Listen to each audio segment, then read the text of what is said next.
Hello guys, unboxing tayo. So ito, SHF Majin Buu. Yung mabait na Majin Buu. Sobrang laki. Ito yata pinakamalaking figure na meron ako. Or laki din ng box eh. Parang yung sumunod na pinakamalaki dito is yung kay ano na. Evil Buu. Pero ito yung pinakamalaki na meron ako. Tara.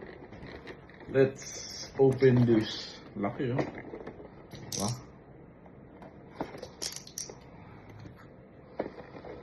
So, tignan natin yung clamshell.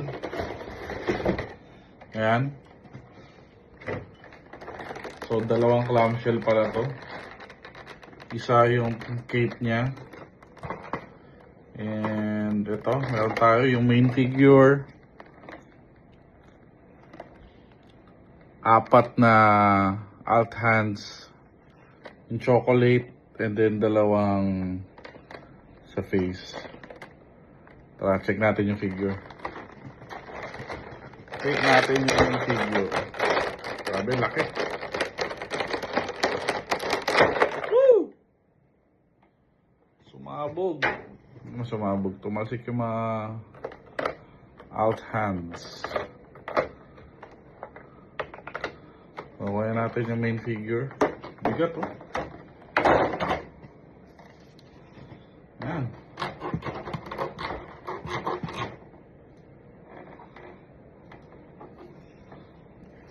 Plastic pa. Bagong bago. Natin. Okay pa pwesto to. Anyway. Ayan. So syempre, given naman na mataba siya or malaki siya. Pero okay pa rin yung movement ng ano, yung articulation ng sa paa. Medyo bitin nga lang tayo sa torso, pero okay na rin. Diba? Mas imagine mo, cute oh. Sa kamay, okay din. Alright.